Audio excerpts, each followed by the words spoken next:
অঞ্চল প্রাকৃতিক সৌন্দর্যের অপরূপ লীলাভূমি সিরাজগঞ্জের বেলকুচি উপজেলার কোনাবাড়ি ফরকানিয়া হাফিজিয়া মাদ্রাসা মাহফিল ইন্তেজামিয়া কমিটি কর্তৃক আয়োজিত ৬৬তম তাফসীরুল কুরআন মাহফিল ২০২৪ ১৩ অক্টোবরে অনুষ্ঠিত আজকের এই মহৎ আয়োজনের সম্মানিত সুযোগ্য সভাপতি, বিশিষ্ট সমাজসেবক,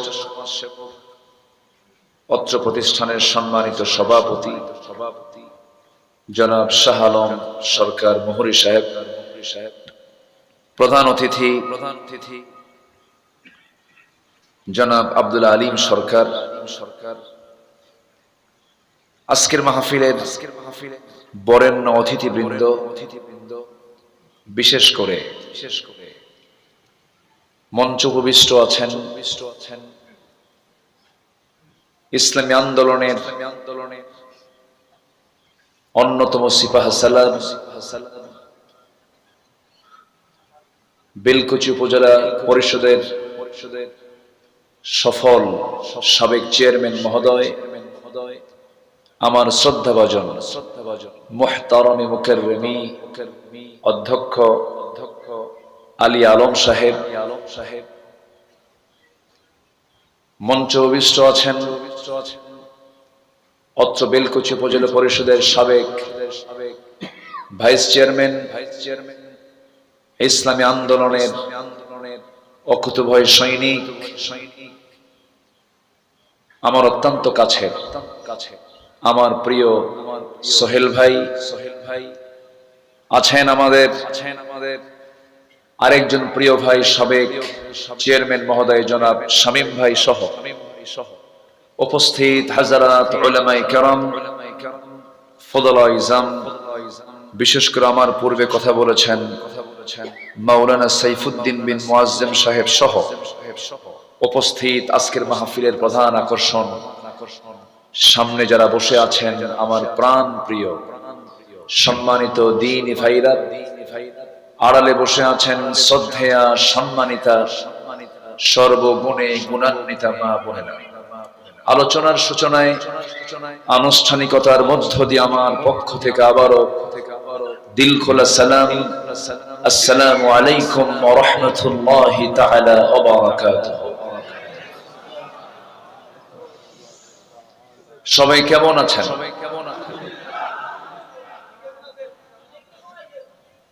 আমাকে প্রশ্ন করলেন যে আল্লাহ তাআলা তো আমাকে আপনার মতোই রেখেছেন, তবে ৫ অগাস্টের পর থেকে একটু স্বস্তির নিঃশ্বাস সহ একটু ভালো আছে।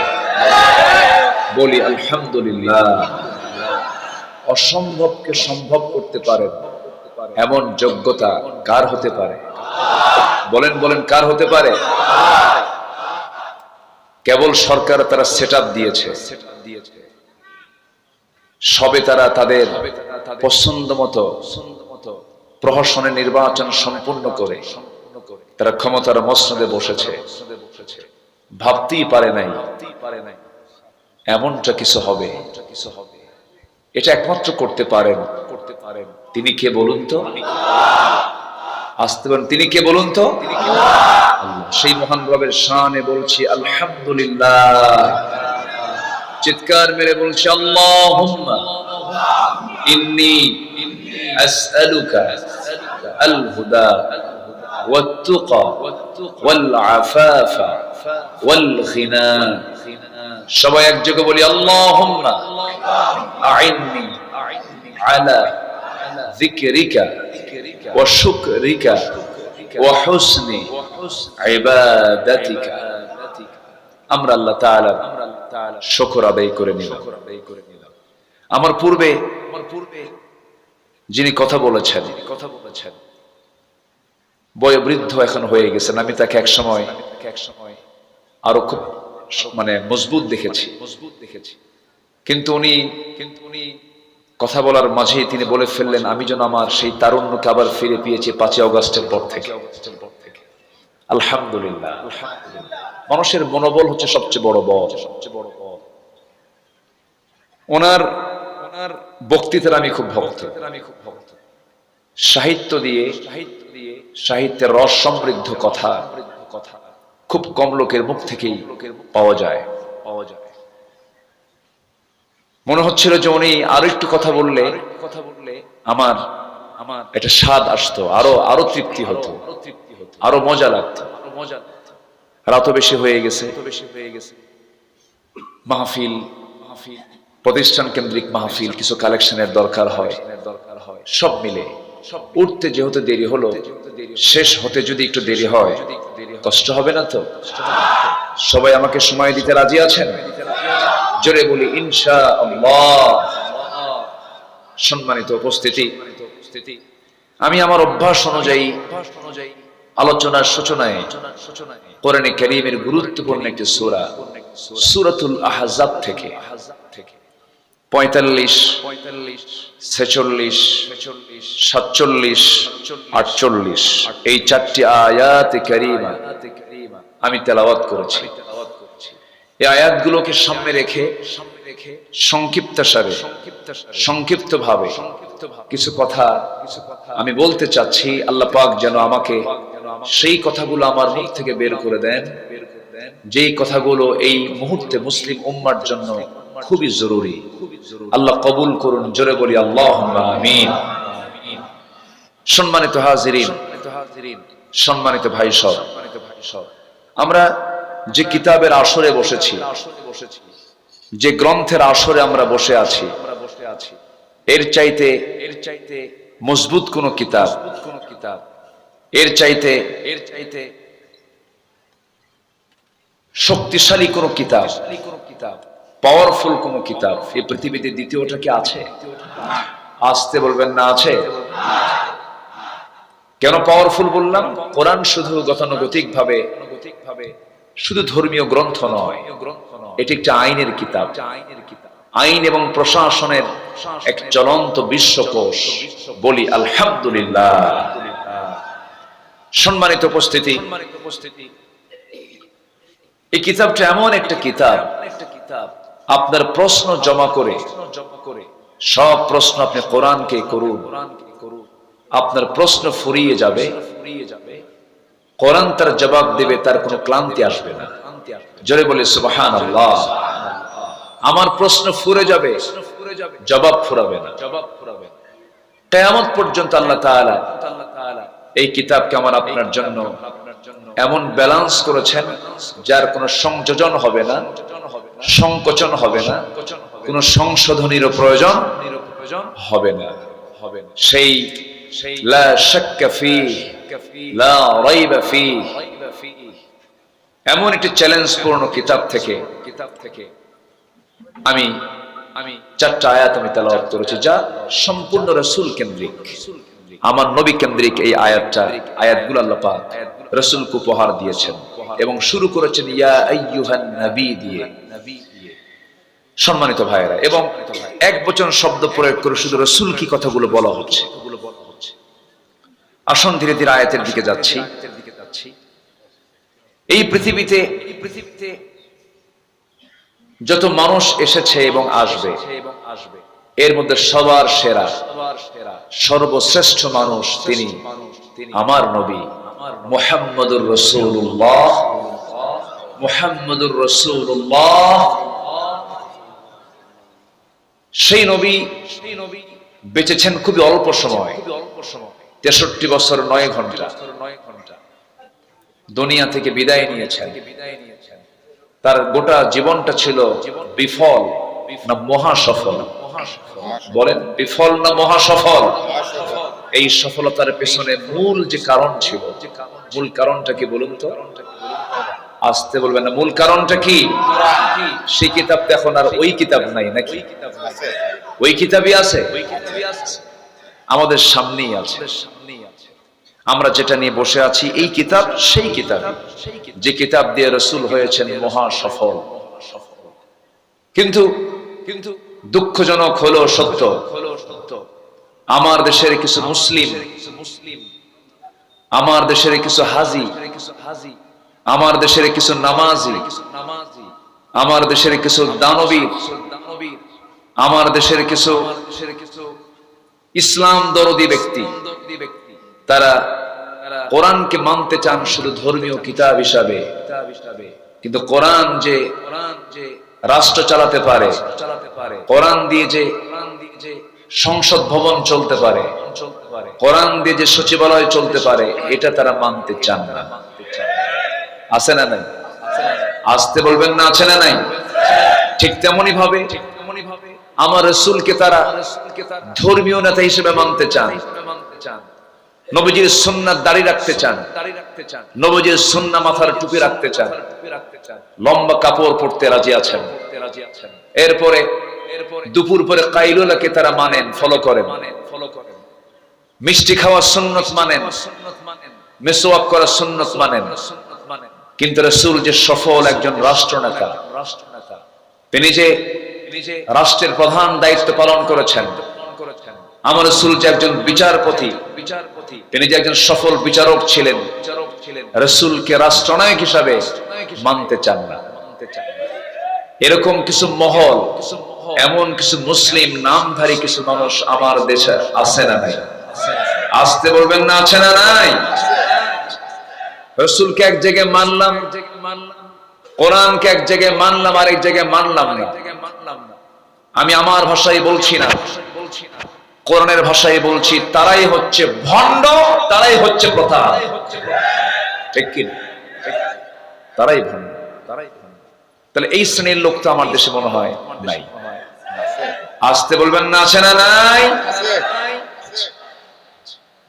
সম্মানিত ভাইয়েরা, মুখে দাড়ি,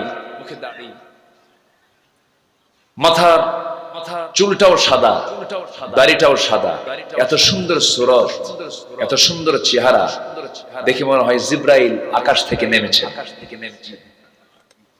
সবাই জানেন, ভার্চুয়াল অনলাইনে সবাই দেখেছেন, এমন একজন সুন্দর চেহারার অধিকারী লজ্জায় মাথা নিচু হয়ে যায়, যিনি এদেশের একজন শীর্ষস্থানীয় ধনী, পালানোর জন্য চেষ্টা করলেন, পালাতে গিয়ে দাড়িটাও কেটে ফেললেন।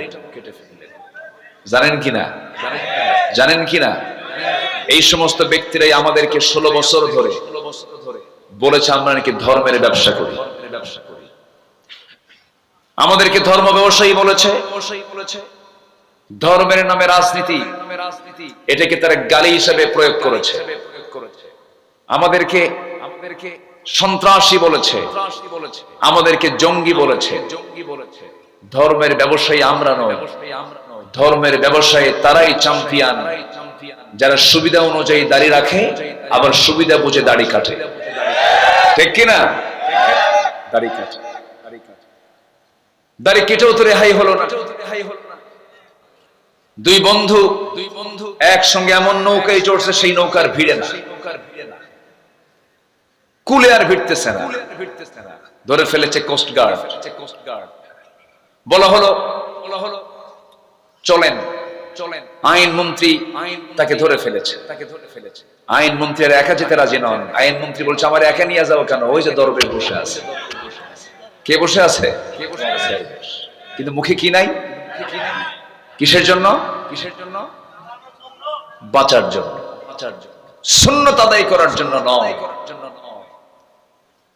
আবার ওইদিকে সিলেটে গিয়ে একজন নিজের সেফটির জন্য, নিরাপত্তার জন্য দাড়ি কাটাওয়ালা মানুষটা আবার দাড়ি রাখছে। জানেন না? আপনারা জানেন না? সিলেটবাসীকে ধন্যবাদ, বিসি আউট করছে। জানেন তো আপনারা? বদমাইশটা বলেছে, আমি নিজে সাইডের রায় দিয়েছি। বলে নাই? বলেছে। এরা ইসলামকে শুধু নামাজের মধ্যে, কিছু দান সদকার মধ্যেই দেখতে চায়। ওরা রাষ্ট্র ইসলামকে দেখতে চায় না, ওরা ইমানদার নয়। আসতে বলবেন না, জোরে বলুন ঠিক কিনা? ওরা ইমানদার। রাসূল কেমন ছিলেন, রাসূলের পরিচয়টা কি আমরা আস্তে আস্তে করে একটু শিখবো, জানবো। জোরে বলি ইনশাআল্লাহ। কষ্ট হচ্ছে না তো? আল্লাহ রাব্বুল আলামিন রাসূলের পরিচয় দিতে নিয়ে সুন্দর করে সুন্দর সম্বোধন শব্দ প্রয়োগ করে বলছেন, ইয়া আইয়ুহান নাবিয়্যু ইন্না আরসালনাকা শাহিদাও ওয়া মুবাশশিরাও ওয়া নাযীরাও ওয়া দা'iয়ান ইলাল্লাহি বিইذনিহি ওয়া সিরাজান মুনীরা وبشر المؤمنين بأن لهم من الله فضلا كبيرا ولا تطع الكافرين والمنافقين ودع أذاهم وتوكل على الله وكفى بالله وكيلا জোরে বলুন আল্লাহু আকবার, আরো জোরে বলুন আল্লাহু আকবার। আমার বন্ধুগণ, আল্লাহ তাআলা তার নবীকে এত সম্মান দিয়েছেন, আমার রাসূলকে এত মর্যাদা দিয়েছেন যে কোরআন যে ব্যক্তির উপরে নাজিল হলো সেই মহান ব্যক্তিকে আল্লাহ তাআলা নিজে কখনো নাম ধরে ডাক দেন নাই, সম্বোধন সূচক শব্দ প্রয়োগ করেছেন। সরাসরি নাম ধরে ডাকলেও এতে আল্লাহর কোনো আসে যায় না। যেমন করে ডাক দিয়েছেন, ইয়া আদামুসকুন আনতা ওয়া যাওজুকাল জান্নাহ ওয়া মা তিলকা বিয়ামিনিকা ইয়া মূসা ইয়া ইয়াহইয়া খুযিল কিতাবা বিকুওয়া। আল্লাহ রাব্বুল আলামিন আরো নবীকে নাম ধরেই ডাক দিয়েছেন, কিন্তু আমার নবীর নামটা নিলেও সম্মান সূচক গুণবাচক শব্দ সাথে সাথে লাগায়া দিয়েছেন, মুহাম্মাদুর রাসূলুল্লাহ ওয়াল্লাযীনা মাআহু আশিদ্দাউ আলাল কুফফারি রুহামাউ বাইনাহুম। আরেক জায়গায় বলছেন, ইয়া আইয়ুহার রাসূল বাল্লিগ মা উনজিলা ইলাইক। আরেক জায়গায় বলছেন, ইয়া আইয়ুহাল মুসাম্মিলু কুমিল লাইলা ইল্লা কালিলা। আরেক জায়গায় বলছেন, ইয়া আইয়ুহাল মুদ্দাসসির কুম ফাআনযির ওয়া রাব্বাকা ফাকাব্বির ওয়া সিয়াবাকা ফাতাহহির ওয়ার রুজজা ফাহজুর। জোরে বলুন আল্লাহু আকবার। আমার আল্লাহ তাআলা আমার নবীকে কি সম্মানটাই দিয়েছেন, গোটা কোরআন কোথাও খুঁজে পাবেন না ইয়া মুহাম্মদ বলে একটা বার ডাক দিয়েছেন। সেই নবীর সম্মানটা কত, মর্যাদাটা কত, সেই নবীর মর্যাদা আল্লাহ রাব্বুল আলামিন এত দিয়ে দিয়েছেন। কিন্তু বিগত 16 বছর ধরে এমন কোন টাইম নাই এই দেশের নাস্তিকের বাচ্চাগুলো রাসূলকে গালি দেয় নাই, ঠিক কি না? গালি দিয়েছে না? গালি দিয়েছে, তাদের প্রমোশন হয়েছে। যে সমস্ত নাস্তিকরা আল্লাহর বিরুদ্ধে, নবীর বিরুদ্ধে কথা বলেছে, ওদেরকে প্রমোশন দেওয়া হয়েছে। বিগত 16 বছর ক্ষমতার মসনদে যারা ছিল তারা চেয়েছিল এই জমিন থেকে ইসলামকে নিশ্চিহ্ন করা যায় কেমনে।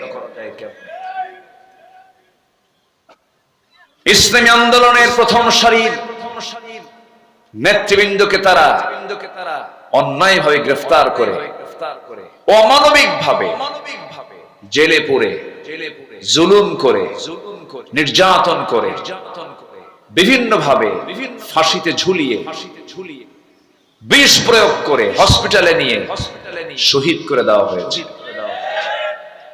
সম্মানিত বন্ধুগণ, ওরা ভেবেছিল মনে হয় এরকম আচরণ করলে ইসলাম নিভে যাবে। ইসলাম কারো বাবার না, ইসলাম কার? আসতে বলবেন না, ইসলামটা কার? আল্লাহর ইসলাম। ইন্নাদ দীনা ইনদাল্লাহিল ইসলাম। ইসলাম কারো বাবার নয়। আমার দেশে তো বাবার রাজনীতি করে অনেকে, কারো বাবার দেশ, কারো স্বামীর দেশ। কেউ স্বামী নিয়ে ব্যস্ত, কেউ বাবা নিয়ে ব্যস্ত। কারো স্বামীর দেশ, কারো বাবার দেশ, মাঝখান দিয়ে আমরা শেষ। আমরা কারো বাবার রাজনীতি বিশ্বাস করি না, আমরা কোন স্বামীর রাজনীতি বিশ্বাস করি না। আমরা বিশ্বাস করি কোরআন দিয়ে আমরা রাজনীতি করতে চাই, ঠিক কিনা? ইসলামের রাজনীতি আছে না নাই? আসতে বলবেন না, আছে না নাই? আমি মনে করি প্রযুক্তির কল্যাণে অনলাইন আমার আলোচনা চলে যাবে। এই দেশের সমস্ত ইমাম খতিবদেরকে এই বিষয়ে আমি একটু নির্দেশনা দিতে চাচ্ছি। আমার এই তেমন নেই, যতটুকু বুঝতে পেরেছি আমি, 4.5 লক্ষ মসজিদকে এখন বড় কার্যালয় মনে করতে হবে। জুমার খুতবায় প্রকৃত হক কথা, বস্তুনিষ্ঠ কথা মুসল্লির সামনে উপস্থাপন করতে হবে। ইসলামের সবচাইতে বড় কার্যালয় হলো সব মসজিদগুলো। মসজিদগুলোকে আবাদ করতে হবে। হক কথা বলার জন্য চুল পরিমাণ পিছপা হওয়া যাবে না, নচেত মুনাফিকের কাতারে যেতে হবে। সম্মানিত ভাইরা, মসজিদ কমিটিও তারা দখল করেছিল। ওরা যায় নাই কোথায়? ওরা দালালি করে নাই কোথায়? ওরা ফকিরের কাছ থেকেও সাদাবাজি করতে। কি করে নাই তারা? এমন সংসার রেখে গেছে 18 লক্ষ কোটি টাকা দেশের ঋণ। সেই ঋণের জর্জরিত সেই সংসার থেকে ওরাই নিজেরা আবার 11 লক্ষ কোটি টাকা দেশ থেকে পাচার করেছে। দেশপ্রেম ওদের মুখে মানায় না। ওরাই হচ্ছে দেশের সবচাইতে বড় শত্রু, বড় শত্রু, বড় শত্রু। সম্মানিত ভাইয়েরা, সম্মানিত বন্ধুগণ, উঠতে একটু দেরি হয়ে গেছে, আমি বুঝতেছি আপনাদের কষ্ট হচ্ছে। অসুবিধা নাই তো? আমাকে সময় দিচ্ছেন তো? খুব বেশি সময় আমি নেব না, অল্প সময়ের মধ্যে আমি শেষ করার চেষ্টা করছি। জোরে বলি ইনশাআল্লাহ। সম্মানিত ভাইয়েরা, সম্মানিত বন্ধুগণ, এই দেশের কোনো কিছুর অভাব নেই। এই দেশে এমন কিছু নাই যা বাদ পড়েছে। প্রাকৃতিক খনিজ সম্পদে, প্রাকৃতিক সম্পদে ভরপুর হচ্ছে আমার দেশ। বলি আলহামদুলিল্লাহ। আমি গত বছর কাতার গিয়েছিলাম। সেখানে একটা গাছ, একটা সবুজ গাছ, সবুজ দেখার জন্য একটা গাছের পেছনে লক্ষ লক্ষ কোটি কোটি টাকা তারা খরচ করে। একটা গাছ তারা তাজা রাখতে পারে না, গাছ নাই। মিডল ইস্টের যে দেশগুলোকে আমরা দেখি ধনকুব বলি, আমরা ধনী রাষ্ট্র বলি, আল্লাহ তাদেরকে একটু ঢেলে দিয়েছেন, তেল দিয়েছেন। তেল ছাড়া প্রাকৃতিক সম্পদ আমার দেশে যা আছে পৃথিবীর অনেক দেশই তা নাই। বলি আলহামদুলিল্লাহ। যেন নববধূর মতো সাজানো এক সুন্দর একটি প্রাকৃতিক নৈসর্গিক সৌন্দর্যের এক বিশাল মানে সৌন্দর্যের এক অপরূপ লীলাভূমি হচ্ছে আমার দেশ, সোনার বাংলাদেশ। বলি আলহামদুলিল্লাহ। বান্দরবান গেলে মনে হয় শুধু পাহাড় আর পাহাড়। আবার দেশের উত্তরাঞ্চলে যখন চলে যাবেন তখন মনে হয় দেশে কোনো পাহাড়ই নাই। আবার যখন সামুদ্রিক এরিয়াতে যাবেন শুধু সমুদ্র আর সমুদ্র। আবার বরিশালের দিকে যখন যাবেন শুধু ধান, নদী, খাল। এই তিনে বরিশাল। টেকনাফ থেকে তেতুলিয়া, রূপসা থেকে পাথরিয়া, সুন্দরবন থেকে বান্দরবন, প্রতিটি জায়গা, প্রতিটি ইঞ্চি ইঞ্চি মাটিতে আল্লাহ তাআলা রহমত আর বরকত দিয়ে ভরপুর করে রেখে দিয়েছেন। সব ছিল, সবই আছে, শুধুমাত্র একটা জিনিস নাই। আমার কাছে খুবই ক্রাইসিস মনে হয়, সেটা হলো সঠিক নেতৃত্বের দারুণ সংকট আমার দেশে। আসতে কোন কেন? জোরে বলুন ঠিক কিনা? দেশের স্বাধীনতার 53-54 বছর চলে। অনেকেই ক্ষমতায় গিয়েছেন, ক্ষমতার স্বাদ তারা নিয়েছেন। যত বৈদেশিক সাহায্য এসেছে পর্যন্ত তার 75% টাকা সব নেতাদের পকেটে চলে গেছে।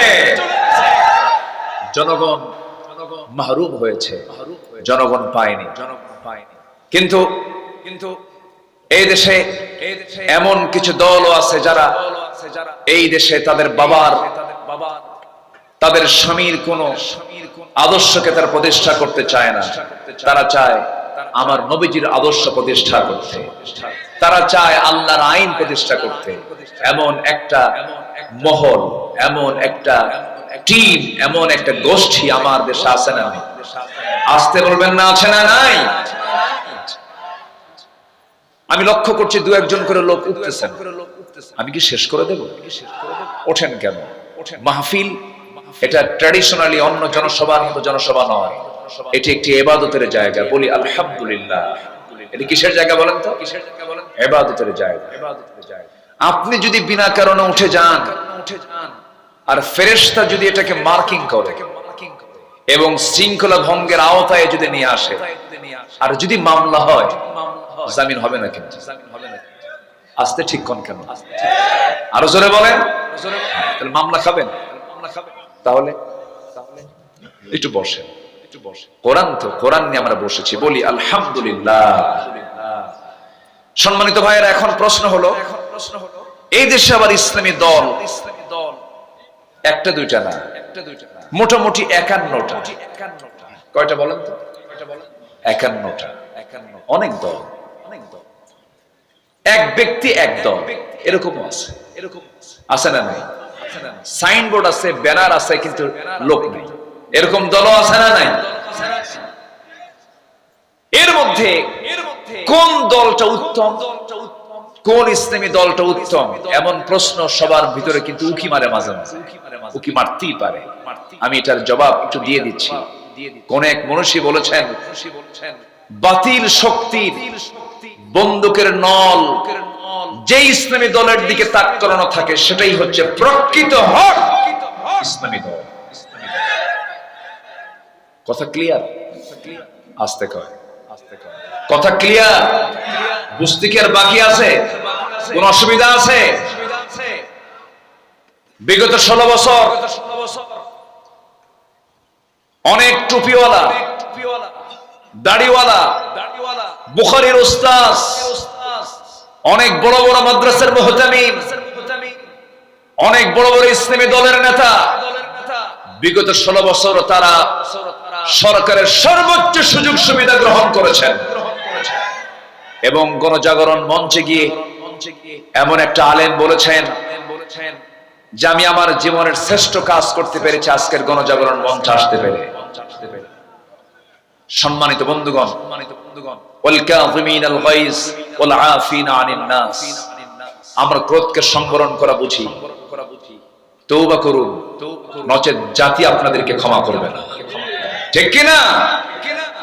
সম্মানিত ভাইয়েরা, তাহলে আমরা আল্লাহর যদি গোলাম হতে চাই, আমরা যদি রাসূলুল্লাহর যদি প্রকৃত উম্মত হতে চাই, তাহলে এই জমিনে আমরা আইন মেনে চলবো কার? আসতে বলবেন, আইন মেনে চলবো কার? এই জমিনের শাসন দরকার কার? আমাদের দেশে আইন চলতেছে কার? আল্লাহ। আল্লাহর আইন চলে। মানে 5 আগস্ট পাইছেন বলে বিজয় হয়ে গেছে? কিছুই হয়নি, কিছুই হয়নি। সামনে কাজের জন্য হয়তো অনুকূল পরিবেশ পেয়েছি, কিন্তু কাজ এখনো অনেক বাকি আছে না নাই? আসতে বলবেন না, আছে না নাই? এর জন্য ব্যক্তি গঠন করতে হবে, চরিত্রকে মানের পর্যায়ে নিয়ে যেতে হবে। আল্লাহ নিজেই ওয়াদা করছেন। একটু কান লাগিয়ে শুনুন, মহান রব্বুল আলামিন বলেন, ওয়া'আদাল্লাহুল্লাযীনা আমানু মিনকুম ওয়া আমিলুস সালিহাতি লায়াস্তাখলিফান্নাহুম ফিল আরদ। আল্লাহ ওয়াদা করছেন, তোমরা যদি ঈমান ভালো করে আনতে পারো, আমলে সালেহ যদি করতে পারো, লায়াস্তাখলিফান্নাহুম ফিল আরদ। লামে তাকিদ, নুনে তাকিদ প্রয়োগ করে বলা হলো, অবশ্য আমি তার হাতে খেলাফতি আমি আল্লাহ নিজে দিয়ে দেব।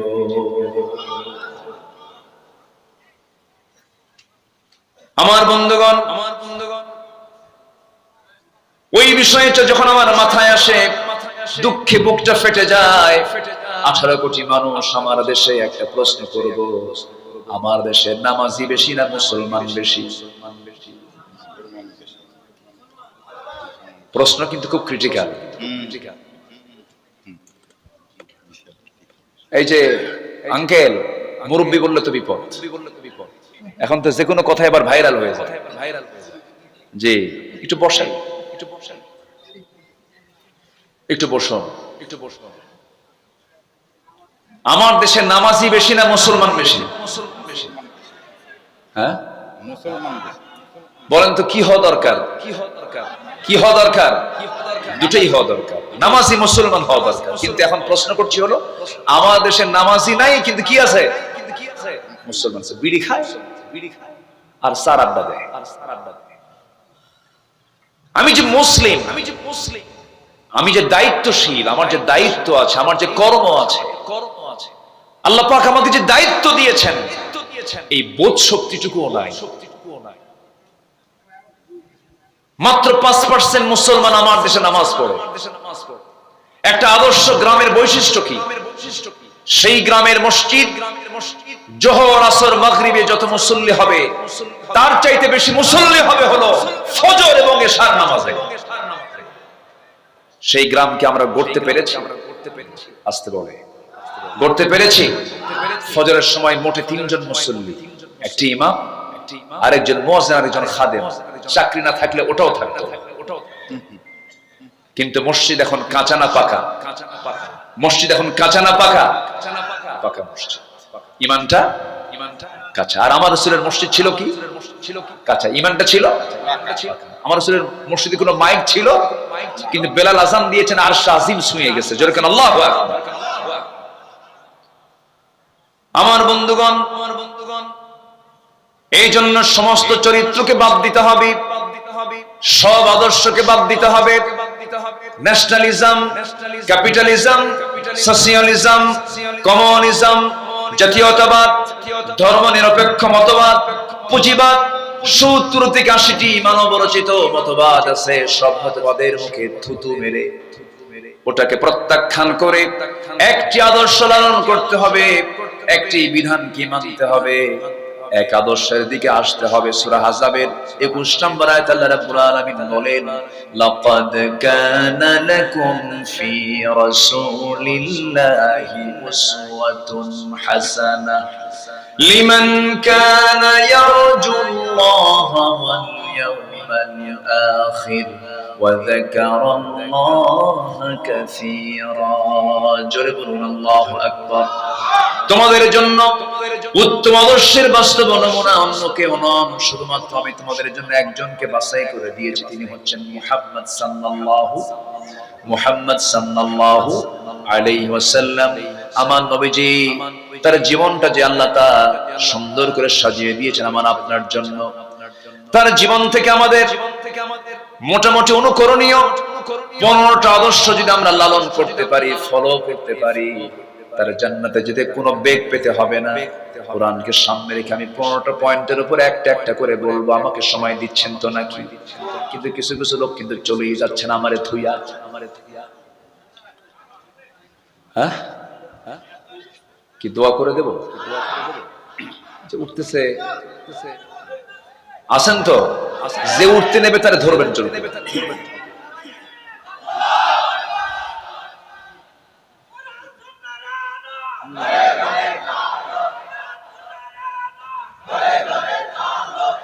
আল্লাহ কবুল করুন, আরো জোরে আমিন। শুধু ঘরে না, ঘরে বাইরে। কোরআন সুন্নাহর আলো ঘরে বাইরে জ্বালো, সব জায়গায় জ্বালাতে হবে। প্রত্যেকটা জায়গায় কোরআনের আলোর দরকার আছে না নাই? সন্ত্রাসী চাঁদাবাজি কিন্তু এখনো চলছে, এখনো কিন্তু একটা মহল তার বিভিন্ন অসামাজিক কাজে লিপ্ত হয়ে আছে। আমাদের পাহারা দিতে হবে, আমাদেরকে সজাগ থাকতে হবে, কোন চাঁদাবাজি যেন কেউ না করতে পারে। আছে না নাই? আচ্ছা, একটু বুঝে নেন। সম্মানিত ভাইয়েরা, আমি কেবল একটা পয়েন্টের দিকে যাচ্ছি। আমার রাসূলের জীবন থেকে আমাদের জন্য 15টা অনুকরণীয় আদর্শ আছে। কোরআনকে সামনে রেখে আমি কথা বলতে চাচ্ছি। একটাও কি বলেছি আমি? নুরু, ওয়াজ কি শুরু না শেষ? বলেন, শেষ না শুরু? একটু মনোযোগ দিতে হবে, বসতে হবে। আপনার ওঠার কারণে যদি মাহফিল যদি ক্ষতিগ্রস্ত হয়, এটা বড় ঝুঁকির বিষয়। কিন্তু কেউ উঠবেন না, প্রত্যেকেই দায়িত্বের জায়গায় সচেতন হয়ে আমরা শেষ মোনাজাত পর্যন্ত থাকবো। জোরে বলি ইনশাআল্লাহ।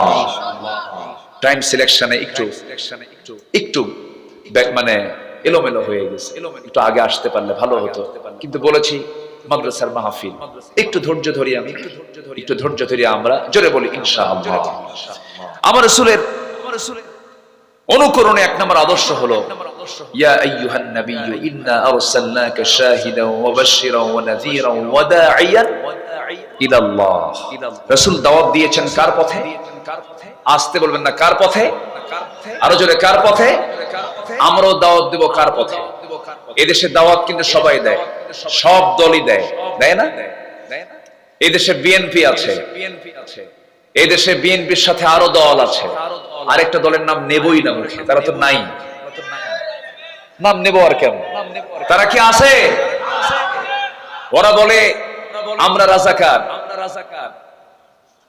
এদেশের কোন রাজাকার পাকিস্তান যায় নাই, ভারতীয় রাজাকাররা সব ভারতে গিয়ে জমা হয়েছে। সম্মানিত ভাইয়েরা, কত কি বলেছে তারা। কিছু হইলেই এটা ট্যাগ লাগায় দিতে। স্বামী স্ত্রীর মধ্যে দ্বন্দ্ব, এখানে জামাতের নাশকতা আছে। কি করেনি ওরা বলে? ষড়যন্ত্র আছে জামাত ইসলামে। প্রত্যেকটা জায়গায় শুধু জামাত শিবির, জামাত শিবির, জামাত শিবির।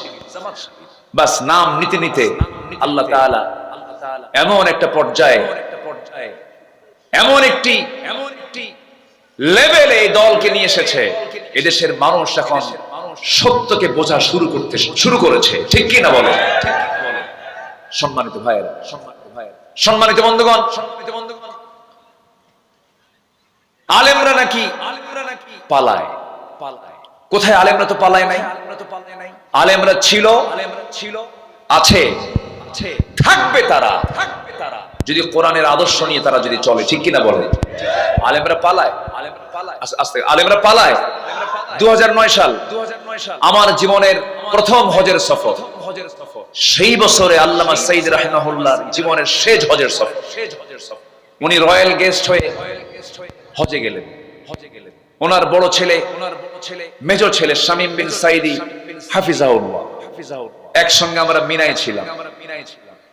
সেই সময় আল্লামা সাইদিকে বলা হলো, মুহতারাম, দেশে ট্রাইব্যুনাল গঠন হচ্ছে, মামলা প্রস্তুত হচ্ছে, মনে হয় আপনার এই দেশে থেকে যাওয়াই ভালো হবে, আপনার না যাওয়াটাই মনে হয় উত্তম মনে হচ্ছে। উনি একখান মুস্কি হাসি মেরে বললেন, আমার দেশ, আমার জনগণ, আমার দলের কর্মী মানবতার জীবন যাপন করবে, জেল খাটবে, আর আমি বিদেশে আরামে বসে থাকবো?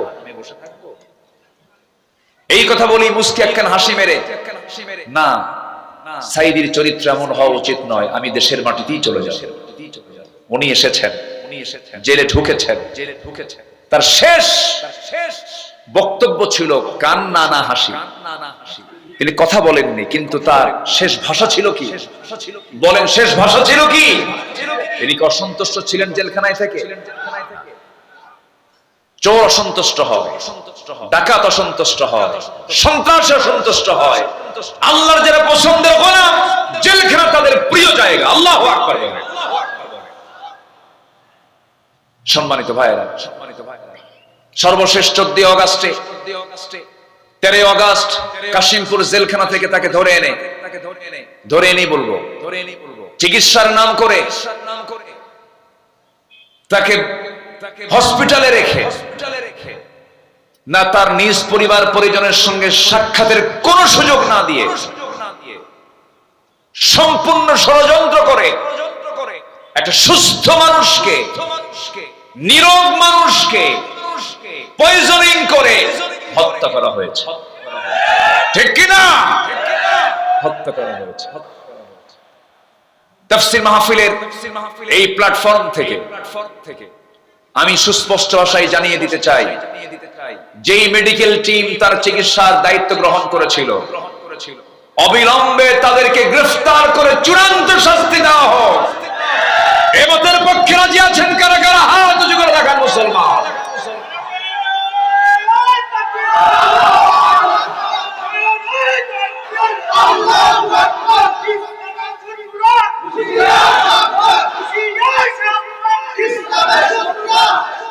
আল্লাহ কবুল করুন, জোরে বলি আমিন, আরো জোরে বলি আমিন। কোন জুলুমকে আমরা সহ্য করতে পারবো না, জুলুম সহ্য করা যাবে না। তারা যে অত্যাচার গুলো করেছে, যারা জালিম ছিল, জালিমের সঙ্গে কোন আপোষ হতে পারে?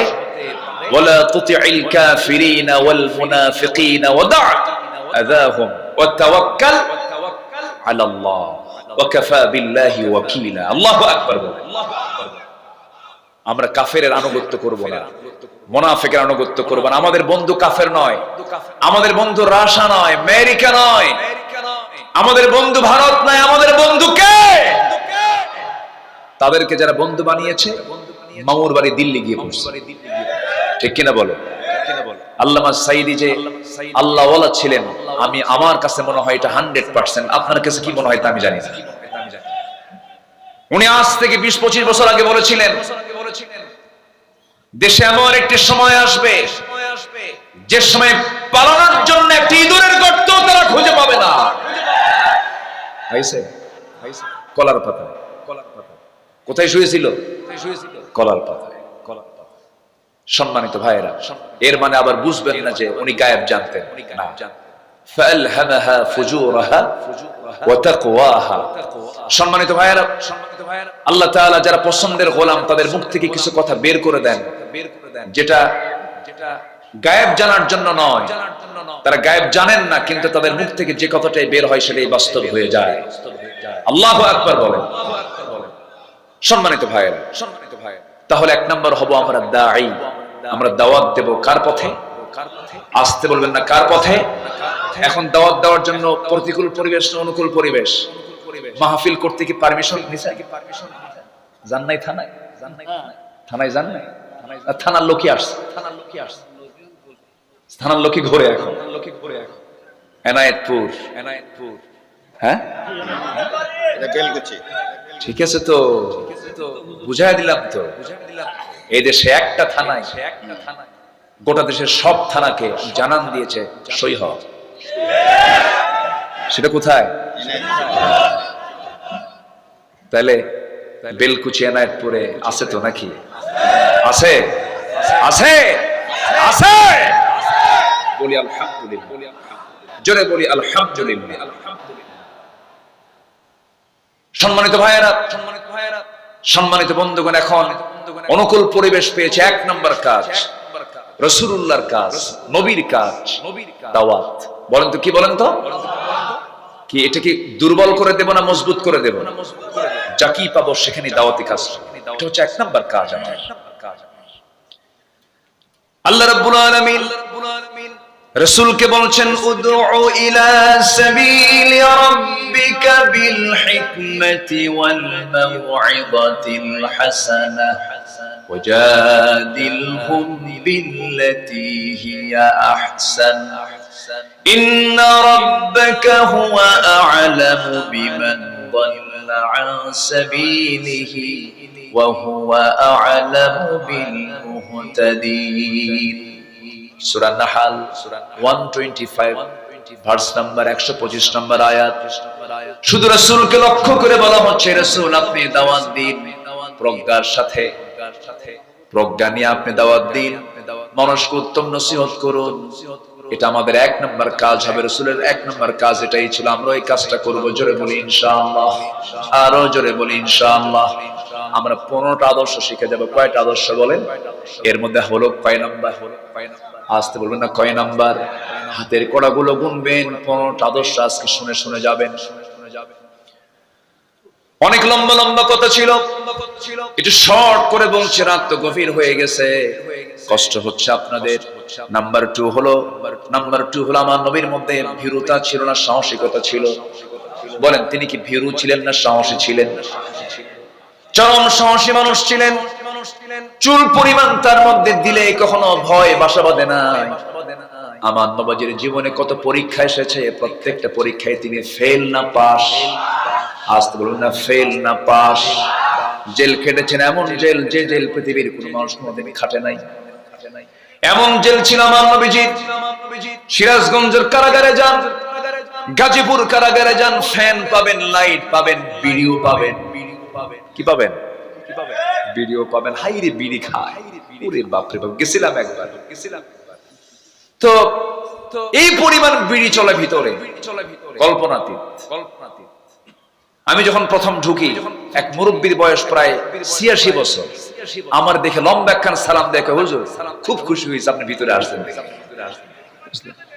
তো বললাম যে, আপনি খুশি হলেন কেন চাচা? কে বাবাজি, দূর থেকেও আসুনি, কাছে পাই না, এখন কাছে বসেও আসো। খুব খুশি, খুব খুশি। তো বললাম চাচা, আপনার মামলা কি? বলে বিস্ফোড়া। বিস্ফোরকও বলতে পারে না। কি কয়? বিস্ফোড়া। বললাম যে চাচা, আপনি কি জানেন এটা কি মামলা? কে বাবা, এটা খায় না কি করে, মানে বোঝেও না যে বিস্ফোরক মামলাটা কি। এরকম করে গায়েবী মামলা এই দেশে যা হয়েছে, যার জট কাটতে এসকে সিনহা বলেছিলেন আগামী ১০০ বছরও এই মামলা নিষ্পত্তি করা সম্ভব না। এই হক কিছু কথা কইছে, পাগলা বানায়া বাইরে পাঠায়।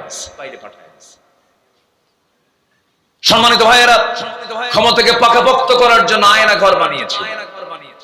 সেখানে কি কোনো আয়না ছিল? নাম দিয়েছে আয়না, কিন্তু সেখানে কোনো আয়না নাই। এত অন্ধকার, এত অন্ধকার, এত নিকষ কালো।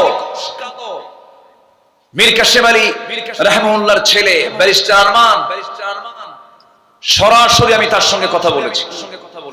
আব্দুল্লাহ হিলামান আজমি, অধ্যাপক গোলাম আজম রাহিমাহুল্লাহর সুযোগ্য সন্তান, এই দেশের হাতে গোনা আর্মি বড় বড় অফিসারদের অন্যতম অফিসার, আজকের যে সেনাবাহিনী প্রধান তারও তিনি শিক্ষক। ব্যারিস্টার আরমান আজমির সঙ্গে কথা বলেছি। ব্যারিস্টার আরমান তিনি বলেছেন যে আমি ৮টা বছর এই আয়না ঘরে ছিলাম, সূর্যের চেহারা দেখি নাই। সূর্যের চেহারা আমাকে দেখায় না। আমি জানতাম না আমার বাবার মৃত্যু হয়েছে। ৮ বছর আগে আমার বাবা শহীদ হয়েছেন। আমি সেদিন জানতে পেরেছি, যেদিন আমি আয়না ঘর থেকে মুক্ত হয়েছি।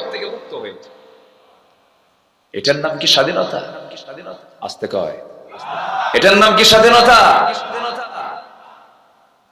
সম্মানিত বন্ধুগণ, এই বিজয়, এই পরিবেশ এমনি এমনি আসে নাই। বহু মানুষের চোখের পানি আসে না নাই। আজমি বলেছেন, আমার চোখ থেকে যে পরিমাণ পানি ঝরেছে,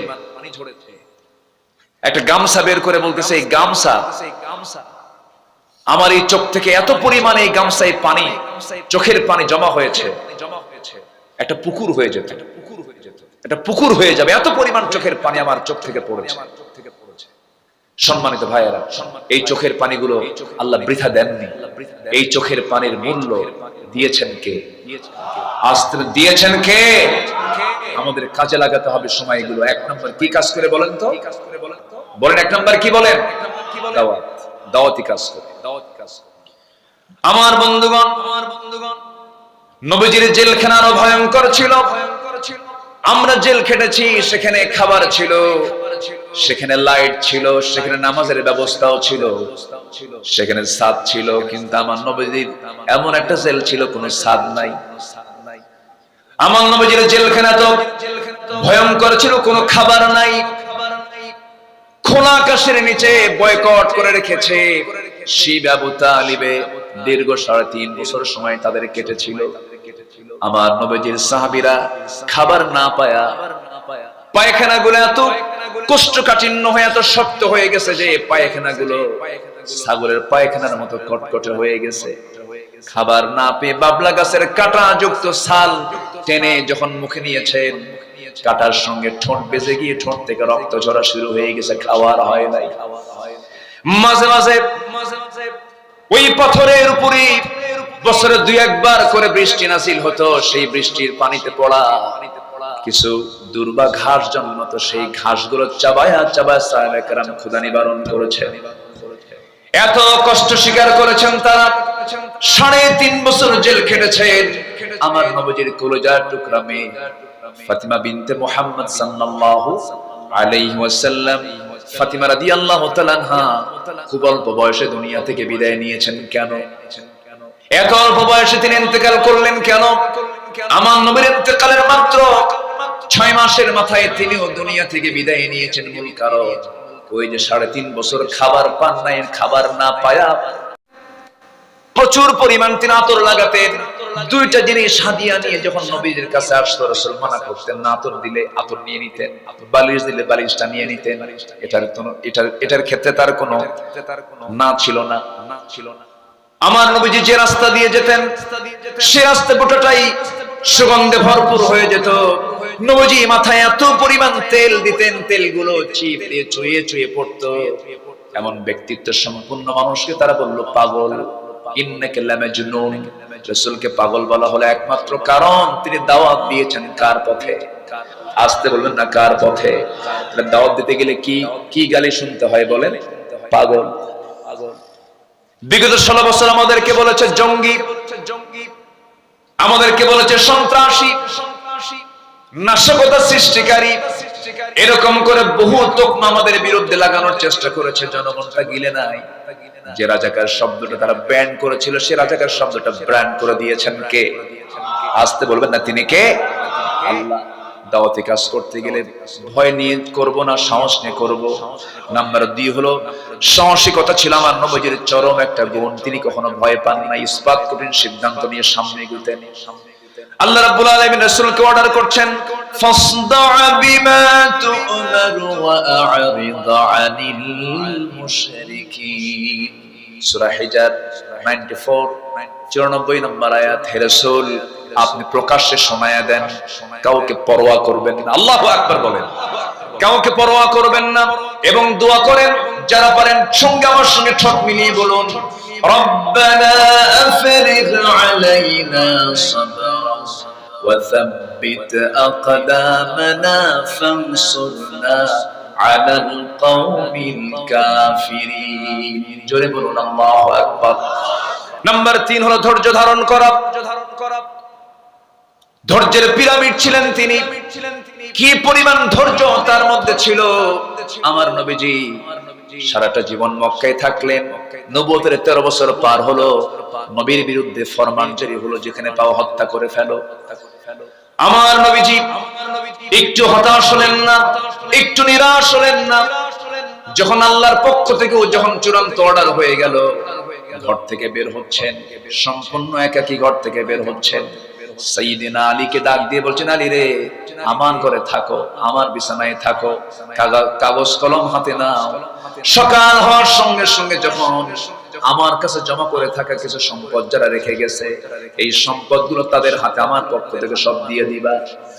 আমার নবীজি সাইয়েদনা আলীকে রেখে রাতের আধারে, কি পরিমাণ ধৈর্য আল্লাহ পাক তাকে দান করেছেন, রাতের আধারে নিজের ঘর থেকে তিনি বের হয়ে যাচ্ছেন আর কাবার দিকে বারবার ফিরে ফিরে তাকান, মিসফালা দিয়ে যান আর বারবার তাকায় তাকায় চোখের পানি ফেলে ফেলে কেঁদে বলছেন, কাবারে, জীবনের 53টা বসন্ত তোর সঙ্গে কাটায় দিলাম, কিন্তু তোর প্রতিবেশী আবু জেহেল, উতবা, শাইবা, মুগীরা তারা আমাকে থাকতে দিল না। চলে যাচ্ছে, আল্লাহর নির্দেশ হয়েছে।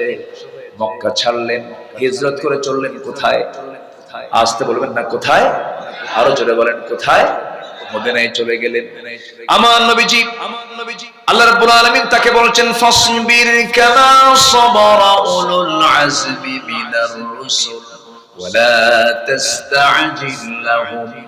আপনি তাড়াহুড়ো করার দরকার নাই, আপনি সবর ধরুন, ধৈর্য ধরুন, বিজয়টা আমি আল্লাহ আপনাকে দিয়ে দেব। আমার বন্ধুগণ, দাওয়াতি কাজ করতে গেলেও ধৈর্যের দরকার আছে না নাই? দাওয়াতি কাজ করতে গেলেও সাহসের দরকার আছে না নাই? কাজ চালিয়ে যেতে হবে। 2014 সালে এই বৃহত্তর পাবনা দুই বাজারে মাহফিল করতে গেলাম। নবীজির সিরাত নিয়ে আলোচনা করছি, নবীজির আদর্শ নিয়ে আলোচনা করছিলাম। এরকম করে মাহফিলে হঠাৎ করে বাম পাশ থেকে একটা গুলির আওয়াজ শোনা গেল। একদম ডাইরেক্ট আমাকে লক্ষ্য করে গুলি করেছে, হামলা করেছে। কেন? ওদের জ্বালা হচ্ছে একটাই, যে এখানে কোনো আদর্শ চলবে না, এখানে চলবে হলো ওদের ধ্বজাধারী নেতার আদর্শ। ওদের ধ্বজাধারী নেতা আছে না নাই? মুখে একখান মোষ আছে আর পেট একখান মোটা 10 মাসের মতো নেতা হওয়া যায়। মুখের মোষ 2.5 ইঞ্চি হাইব্রিড জাতের মোষ, এমন কিছু নেতা আছে না নাই? শুধু আমি বলেছিলাম মোষওয়ালা নেতৃত্ব মানবো না আমরা, আমরা মানবো হলো দাড়িওয়ালা নেতৃত্ব, ইসলামী নেতৃত্ব। এটাকে তারা মাথায় নিয়ে তারা বলল আমাদের নেতার বিরুদ্ধে কথা বলেছে। দুই বাজারের সামনে ওদের দলীয় কার্যালয়, সেখান থেকে তারা পুলিশি সহযোগিতা নিয়ে সরাসরি মাহফিলে 20 থেকে 25,000 মানুষ হামলা করলো। সেই দিন না হলো 50 থেকে 60 জন আহত হয়েছে, মঞ্চ আগুন ধরিয়ে দিয়েছে। 3 দিন পর শুনি ওখানে একটা মামলা হয়েছে, সেই মামলার 1 নম্বর আসামি হলাম আমি।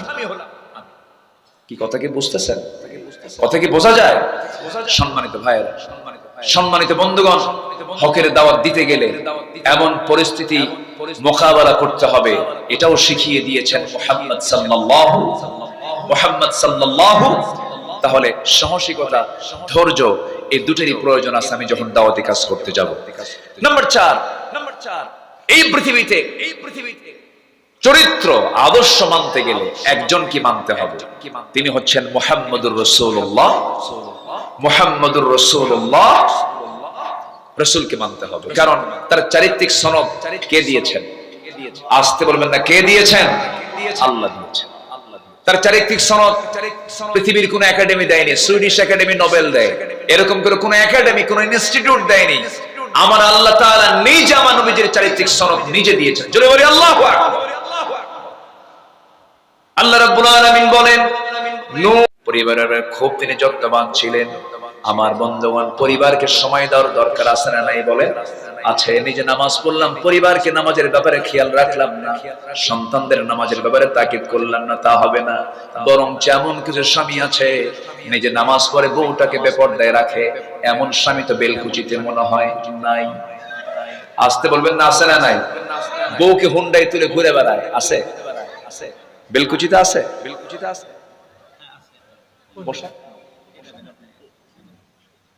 জি জি, বুঝতে পারতেছি অনেক রাত হয়ে গেছে, একটু কষ্ট হচ্ছে আপনাদের। বউকে নিয়ে ঘুরে ফেরে হুন্ডাই তুলে বেপরদার পরিবেশ করে গোটা বেলকুচি ঘুরে, এমন স্বামী আছে না নাই? নিজের সুন্দরী বউকে মানুষকে দেখায়, এতে সে খুব তৃপ্তি পায়, আছে কিনা বলেন? এটা কি যত্ন না অযত্ন?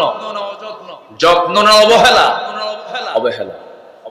নিজের বউ নিজের সম্পদ, বউ কখনো অন্যের সম্পদ হতে পারে না। দেখবেন কিছু কিছু পুরুষ আছে বউকে দেখায় হুন্ডাই তুলে, কোন হুন্ডা? তাও নরমাল কোন হুন্ডা না, কি কি R15 update version. Passenger seat হলো দোতলা আর ড্রাইভিং সিট হলো নিচতলা। নিচতলায় ড্রাইভার বসে, দোতলায় বউটাকে বসায়া রাখে যেন জাতির দেখতে যেন অসুবিধা না। দোতলা তো সবাই দেখে, গোটা বিলকুচি দেখায়া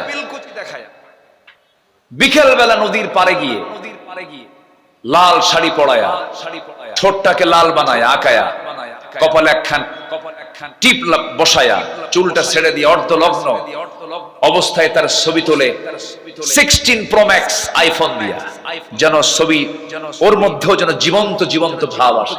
অস্পষ্ট কোনো ছবি আপলোড দেওয়া যাবে না। দিল ফেসবুকে আপলোড করে, লিখলো সেখানে আর্টিকেল লিখতেছে, প্রিয় ভাইয়ের আসুন সবাই মিলে আমার বউটাকে জামাতের সাথে। যেরকম নাউজুবিল্লাহ, বউ কি জাতীয় সম্পদ? বউ কি পাবলিক না পার্সোনাল?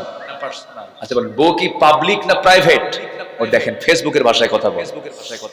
সম্মানিত ভাইয়েরা, তাহলে এই যে পরিবারের প্রতি অযত্ন, এটিকে থাকা যাবে?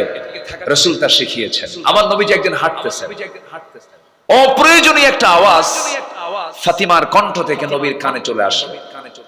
আমার নবীজি ঘরের মধ্যে ঢুকে গেলেন, ঢুকে গিয়ে বলছেন, ফাতিমা, তোমার অপ্রয়োজনীয় একটা আওয়াজ আমার কানে আসলো। এই আওয়াজটা যদি অন্য কোনো পরপুরুষের কানে চলে যেত, তোমার গুনাহ হয়ে যেত। এমনটা করা উচিত নয়। আমার নবীজি একদিন দরজায় দাঁড়ানো, এক অন্ধ সাহাবী নবীর সঙ্গে দেখা করার জন্য আসতেছেন। আমার রাসূল বলছেন, আয়েশা, ভিতরে চলে যাও।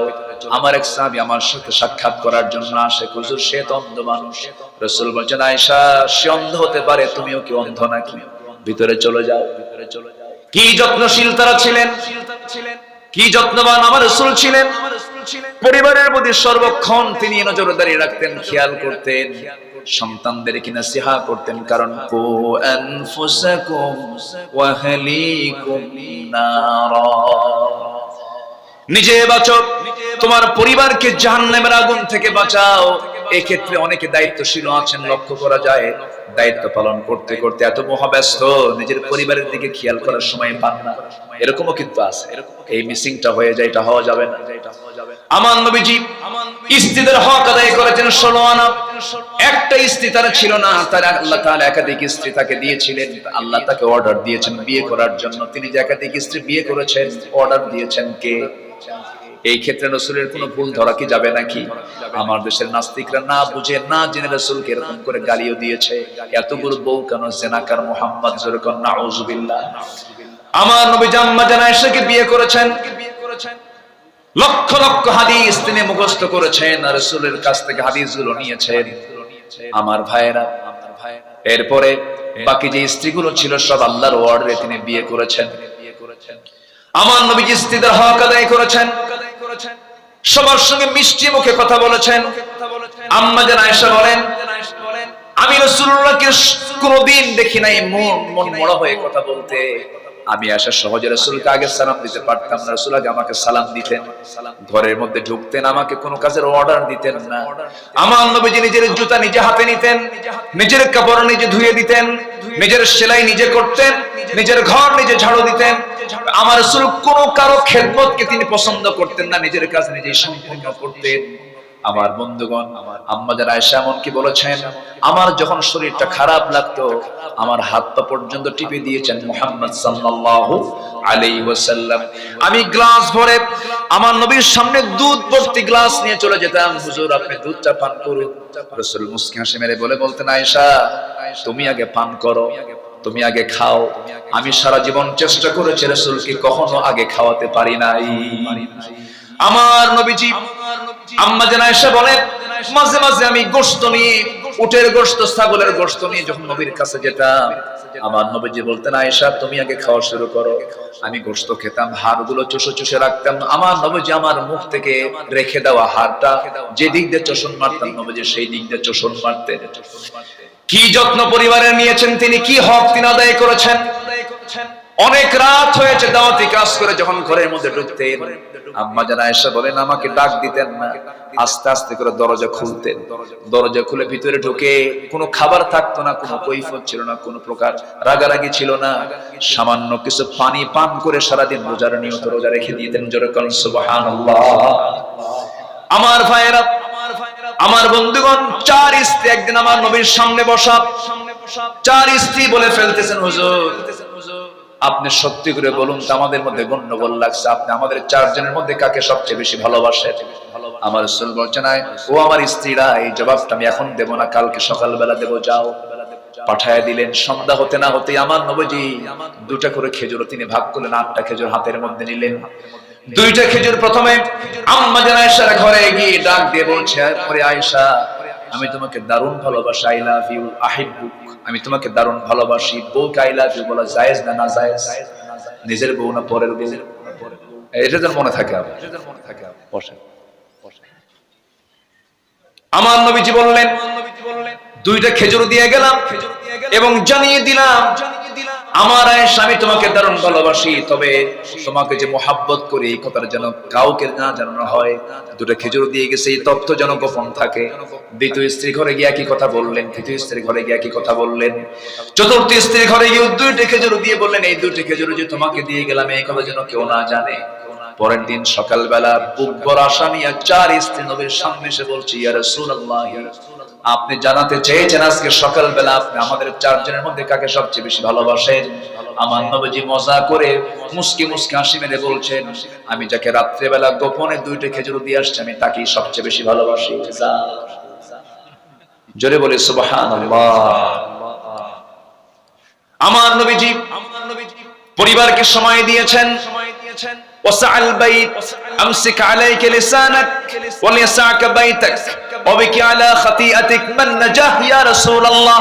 আমি নাজাত পাবো কেমনে? 3টা কাজ করো। জিহ্বাকে কন্ট্রোল করো, বাড়িকে বড় বানায় ফেলো, বাড়িকে সময় দাও। ওয়াবিকি আলা খাতিআতিক, তোমার পাপের জন্য চোখের পানি ফেলে ফেলে কাঁদো, নাজাত পেয়ে যাবে। পরিবারকে সময় দেওয়ার দরকার আছে না নাই? আসতে বলবেন না আছে না নাই? দেখবেন কিছু কিছু পুরুষ আছে বিকেল বেলা হলে পারে 4 দোকানে বসে গীবত খানায় বসে শুধু গীবত করে। পরিবারকে সময় দেয়, সন্তানকে দাওয়াতি কাজ করেন, সন্তানকে বুঝান। এই কথাগুলো আপনি শুধু শুনতেছেন না, আগামী কালকের মধ্যে এই মিডিয়াগুলোর মধ্যে দিয়ে কোটি কোটি মানুষের কাছে আলোচনাগুলো চলে যাবে। আমার বন্ধুগণ, নাম্বার 6 আমার নবী আদর্শ ছিল আমানতদারিতা। ন্যায় বিচারে তিনি করেছেন, আমানত তিনি কখনো খেয়ানত করেন নাই। লা ঈমান লিমান লা আমানাতা লাহ। ইন্নাল্লাহা ইয়া'মুরুকুম আন তু'আদ্দুল আমানাতি ইলা আহলিহা ওয়া ইযা হাকামতুম বাইনান নাসি আন তাহকুমু বিল আদলি ইন্নাল্লাহা নি'মা ইয়া'iদুকুম বিহি। জোরে বলুন আল্লাহু আকবার। সূরা নিসা আয়াত নাম্বার 58। আল্লাহ তাআলা অর্ডার দিয়েছেন আমানতকে তোমরা রক্ষা করবে, আমানতের কখনো খেয়ানত করবে না।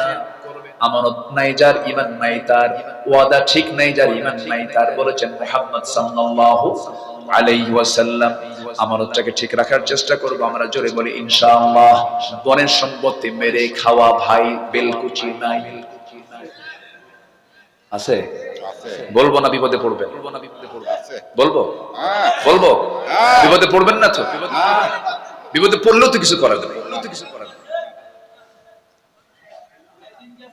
বনকে সম্পদ বুঝায় দেয় না, আছে না নাই?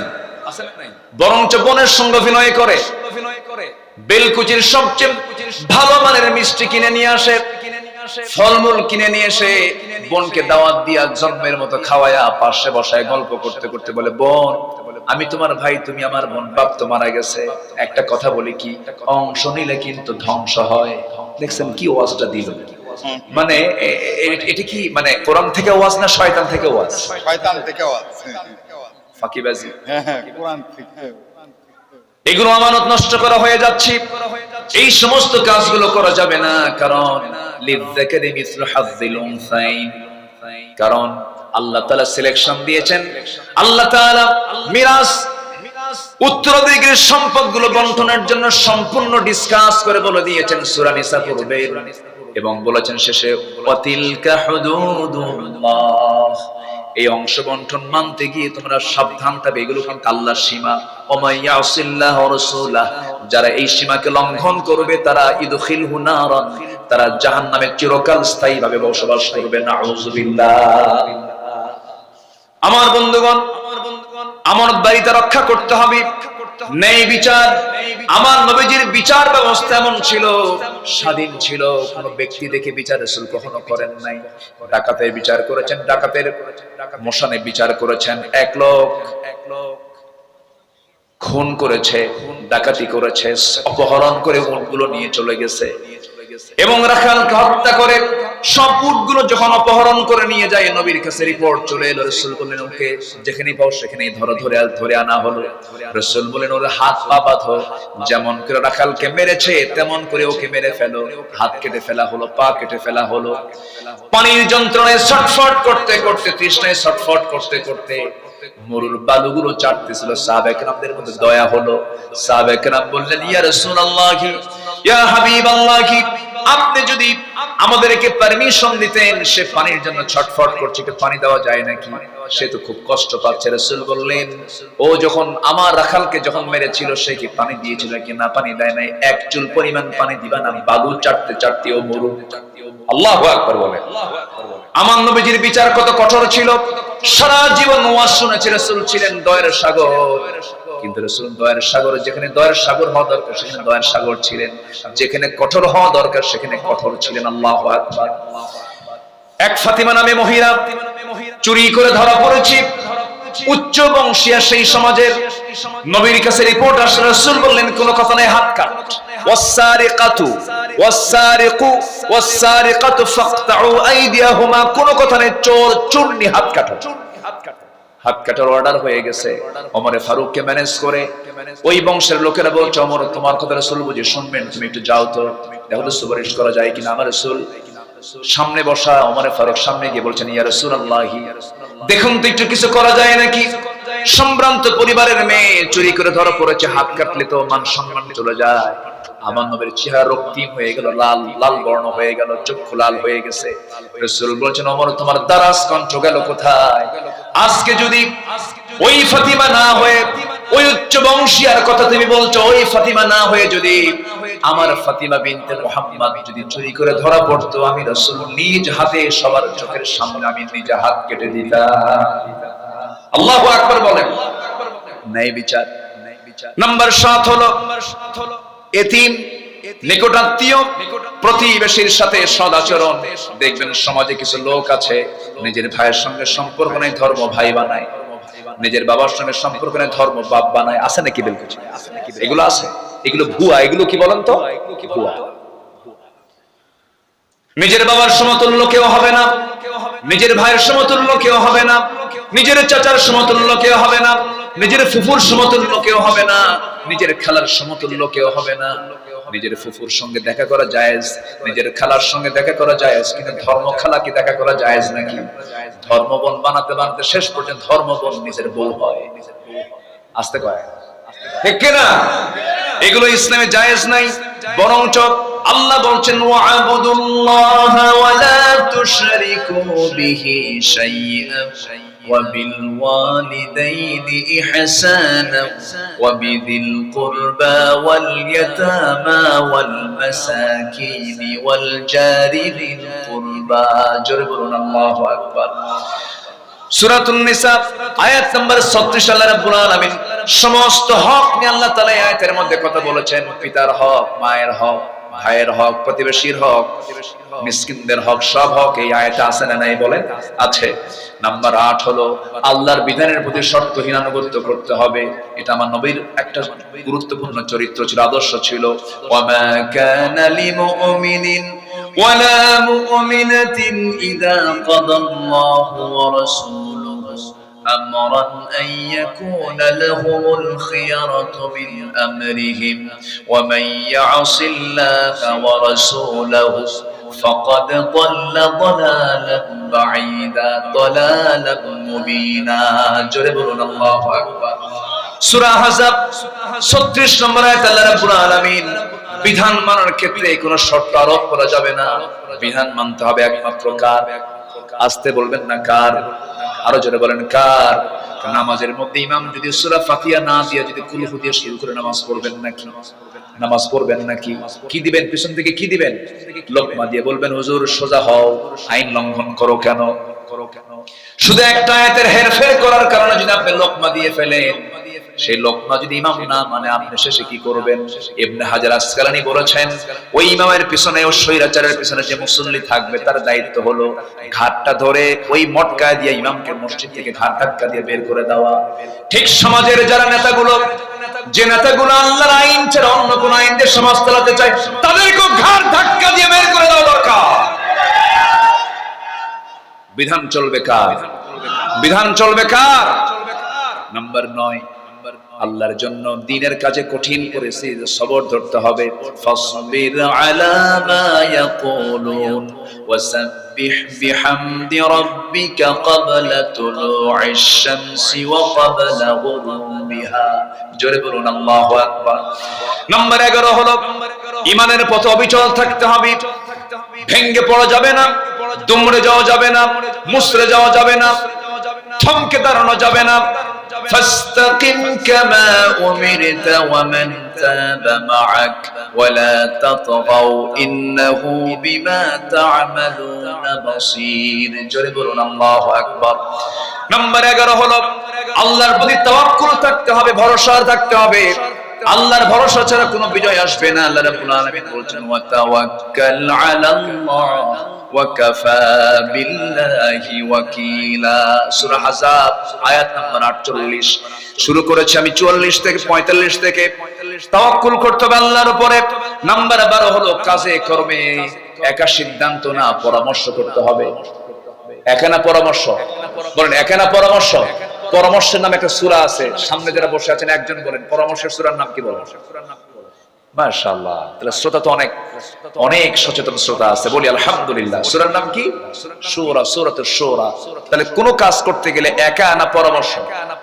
বলেন একা না পরামর্শ। ওয়াশাফিরহুম ফিল আমর ফাইযা আযামতা ফাতাওয়াক্কাল আলাল্লাহ। আল্লাহু আকবার বলেন। পরামর্শ করার পরে ভরসা করব কার উপরে? আল্লাহর উপরে। বরকত দিবেন কে? রহমত দিবেন কে? আচ্ছা, নাম্বার 13 হলো সমস্ত কাজে বিনম্র হব না উগ্র হব? বিনম্র হব না উগ্র হব? বিনয়ী হব, বিনম্র হব। ইবাদুর রহমানিল্লাযীনা ইয়ামশুনা আলাল আরদি হাওনা। আল্লাহ কবুল করুন, জোরে বলি আমিন। নাম্বার 14 হলো কুফরের প্রতি কঠোরতা। আশিদ্দাউ আলাল কুফফার। আমার নবীজির সবচেয়ে বড় একটা গুণ ছিল এটা। এবং রুহামা বাইনাহুম। নাম্বার 15 হলো কি? পরস্পর পরস্পর যারা ঈমানদার তাদের মধ্যে এতটাই হৃদ্যিক ভাব তৈরি হবে যেন ওর কলিজা যেন এক হয়ে গেছে। যেরকম সুবহানাল্লাহ, সাহাবায়ে কেরামদের জীবন থেকে তা পাওয়া যায়। স্বপ্ন পর্যন্ত তাদের এক হয়ে যেত। আল্লাহু আকবার বলেন। আমার নবীর ইন্তেকাল হয়েছে, দ্বিতীয় খলিফার খেলাফত চলছে, সাইয়েদনা আলী ঘুমের ভিতরে ঘুম পাচ্ছেন, স্বপ্নের মধ্যে দেখছেন আমার নবীজি তার দরজায় হাজির হয়ে গেছে। জোরে বলে সুবহানাল্লাহ। নবীকে যে দেখে স্বপ্নে, সে কি মিথ্যা দেখে না সত্য দেখে? সত্য দেখে, হাদিসে তাই এসেছে। তো উনি স্বপ্নের মধ্যে রাসূলকে দেখতে পেলেন। হাতে ছিল একটা টোপলা, সেখান থেকে ছিল কিছু খেজুর। একটা খেজুর নিয়ে 3 আঙ্গুলে তুলে শিওরে বসে বলছেন, আলী তোমাকে দেখতে আসলাম, একটু মুখটা ফাঁকা করো। মুখ ফাঁকা করলেন, একটা খেজুর মুখের মধ্যে উঠায়া দিচ্ছেন। মুহাম্মদ সাল্লাল্লাহু আলাইহি ওয়াসাল্লাম মুখে খেজুর নেওয়া মাত্রই খাওয়া শুরু করেছেন। ঘুম ভেঙে গেছে, তাহাজ্জুদের সময় হয়ে গেছে, চোখের পানি আটকাতে পারলেন না, তাহাজ্জুদে দাঁড়ায় গেলেন, নামাজ পড়লেন। কিন্তু তিনি ঘুম থেকে উঠেই তিনি লক্ষ্য করে দেখলেন তার জিহ্বার ভিতরে তাজা খেজুরের স্বাদ ফুটে উঠেছে। নামাজ শেষ করে আবার ফজর পড়ার জন্য মসজিদে গেলেন। নামাজ পড়াচ্ছেন বেতনভুক্ত কোন ইমাম নয়, নামাজ পড়াচ্ছেন অর্ধদিনের শাসনকর্তা ওমর ফারুক রাদিয়াল্লাহু তাআলা। এখান থেকে একটা বিষয় স্পষ্ট হলো, বাইতুল মুকাররমের খতিবকে আমরা দেখতে চাই বেতনভুক্ত না, বঙ্গভবনের মানুষ। কাকে দেখতে চাই আমরা? বঙ্গভবনের বাসিন্দা যে হবে সে বাইতুল মুকাররমের ইমাম হবে। জোরে বলি ইনশাআল্লাহ, আর জোরে বলি ইনশাআল্লাহ। সাইয়েদনা ওমর ফারুকের জীবন থেকে তাই শিক্ষা পাই, নবীর জীবন থেকে তাই শিক্ষা পাই, যিনি হবেন ইমাম তিনি হবেন রাষ্ট্রনেতা। ঠিক কি না? আমরা এমন খতিব পাইছিলাম 5ই আগস্টের পরের দিন থেকে নিখোঁজ। খতিব কি? নিখোঁজ, খতিব নাই। কই গেছে? নাই। 2 সপ্তাহ পরে আবার দখল করতে আসছে। 2 সপ্তাহ পরে দখল করতে এসে জুতার বাড়ি শুরু হয়েছে, জুতা ফিকে শুরু হয়েছে মসজিদের মধ্যে। পরে সাংবাদিক সম্মেলন করে এই কি বলে শামসুল হক ফরিদপুরি মরহুম মকবুল তার সন্তান সাংবাদিক সম্মেলন করে বলতেছে, প্রিয় দেশবাসী, আমি খুব ধন্য, আমি অল্পের জন্য রক্ষা পেয়ে গেছি, কোন জুতা আমার গায়ে লাগে নাই। কি কথা কি বুঝতেছেন? এই হচ্ছে অবস্থা। তো আমরা ইমাম দেখতে চাই বেতনভুক্ত, জাতীয় মসজিদ ইমাম আমরা দেখতে চাই বেতনভুক্ত না রাষ্ট্রপ্রধান? বলেন। এমন চিত্র বাংলাদেশে চিত্রায়িত হোক, সবাইকে চান? আল্লাহ কবুল করুন, জোরে বলি আমিন। ওমর ফারুকের পেছনে জায়গা পান নাই, প্রথম কাতারে জায়গা নাই, দ্বিতীয় কাতারে জায়গা নাই, তৃতীয় কাতারে ঠিক মিডল পয়েন্টে সাইয়েদনা আলী পরামর্শ সভার সদস্য, কিন্তু তিনি জায়গা পেলেন, ওখানে নামাজে দাঁড়ায় গেলেন। এখন তো মসজিদের প্রথম কাতারের 3-4টা জায়নামাজ পাড়ায় থাকে, মানে ওদের জায়গা দখল আছে না নাই বলেন? মানে জমিও দখল, মসজিদের নামাজের জায়গাও দখল। তিনি তৃতীয় কাতারে বসে গেছেন। তৃতীয় কাতারে নামাজে দাঁড়ায় নামাজ শেষ হয়ে গেল। ইতিমধ্যে খলিফা ওমর ফারুক লক্ষ্য করে দেখেন কে যেন এক টোপলা খেজুর হাদিয়া দিয়ে গেছে, কাউকে দায়িত্ব দিলেন না। আল আযকারু বা'দা সালাহ, নামাজের পরে কিছু জিকির আজকার আছে, এটাও তিনি শর্ট করে ফেললেন। টোপলা হাতের মধ্যে নিয়ে প্রথম কাতারের সবাইকে হাতে হাতে 2, 3, 4টা করে খেজুর দিয়ে যান। দ্বিতীয় কাতারে তাই করলেন।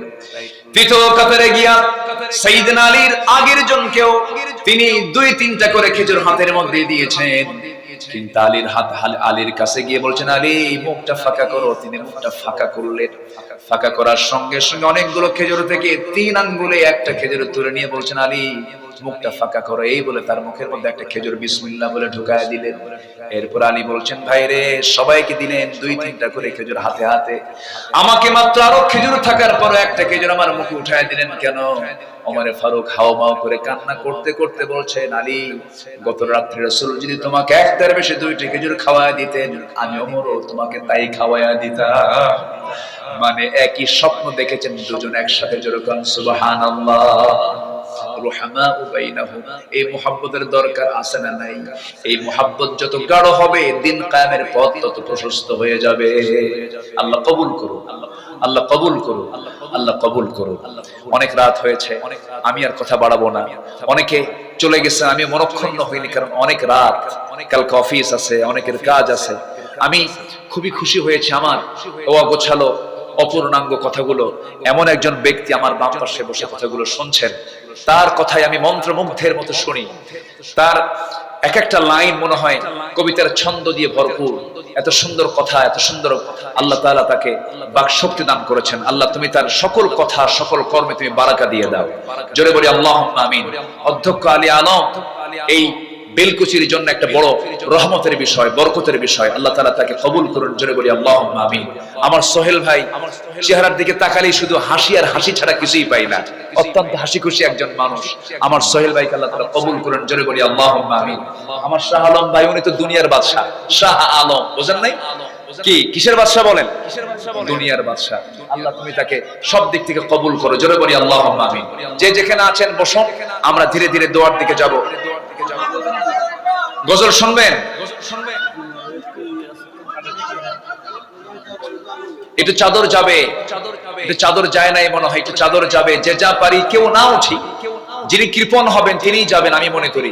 কারণ আব্বা আম্মার জন্য দোয়ার দরকার আছে না নাই বলেন তো? আব্বা আম্মার জন্য যিনি দোয়া করতে পারেন না তিনি তো বখিল।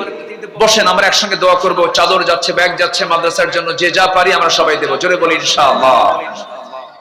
জি।